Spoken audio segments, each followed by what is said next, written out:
हुजूर के पास ना 10 दिनार थे। हजरत अब्दुल्ला इब्न उमर कहते हैं नबी करीम अलैहिस्सलाम के पास ना 10 दिनार थे। वैसे तो कायनात ही मेरे नबी की मुट्ठी में है, लेकिन ज़ाहिरी तौर पर 10 दिनार थे। हुजूर एक दुकान पे गए, 4 दिनार का हुजूर ने एक जोड़ा खरीदा, कपड़े खरीदे। वो कमीज हुजूर ने पहनी तो एक अंसारी आगे बढ़ के अर्ज करने लगे, हुजूर मेरा बड़ा दिल कर रहा है, ये मुझे नहीं दे देते आप? तो हुजूर खुश हो गए। ये मेरे महबूब का दरवाजा है कि जब कोई मांगता है तो हुजूर खुश हो जाते हैं। नबी करीम से मांगा, हुजूर खुश हो गए और महबूब ने वो कुर्ता, वो कपड़े उतार के उस अंसारी को अता कर दिए और 4 दिनार के और खरीद लिए, बाकी बचे 2 दिनार।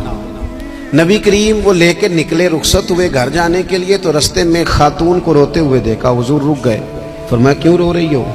अर्ज करने लगी, या रसूल अल्लाह मैं फला आदमी की कनीज हूँ, नौकरानी हूँ, उसने आटा लेने भेजा था 2 दिनार का, वो 2 दिनार गुम हो गए। हुजूर ने 2 दिनार उसे अता कर दिए। वो दिए तो वो फिर रो रही थी। फरमाया अब क्यों रोती हो? कहने लगी, या रसूल अल्लाह डरती हूँ देर बड़ी हो गई या मार ही ना पड़े।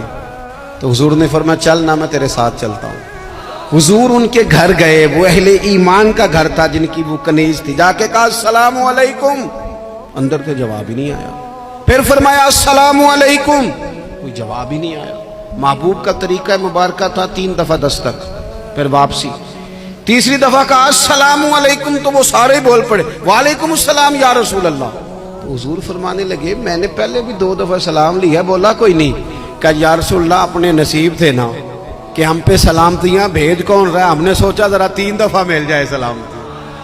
महबूब करीम अलैहिस्सलाम फरमाने लगे ये तुम्हारी कनीज वहां खड़ी रो रही थी, इस बेचारी के 2 दिनार गुम हो गए थे, इसे दोबारा सामान लाते कुछ देर हो गई, इस पर सख्ती ना करना, मारना ना।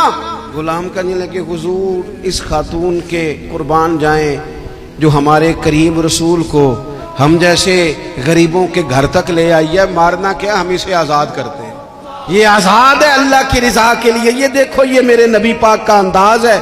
हुजूर निकले तो जनाब अब्दुल्ला इब्न उमर फरमाते हैं रसूल करीम फरमाने लगे शुक्र है अल्लाह ताला का, 10 दिनार थे, एक अंसारी ने भी कमीज पहन ली, मैंने भी कमीज पहन ली और रब ने कनीज को आजाद भी फरमा दिया। ये अंदाज हमें नबी करीम ने दिया है कि हम अपने दौलतों में, अल्लाह की अताओं में गुरबा को, करीबियों को, रिश्तेदारों को, बहन भाइयों को थोड़ा शरीक कर लें, ताकि वो जो आसूदगी अल्लाह ने हमें दी है उसमें से दूसरों को भी कुछ नफा मिले।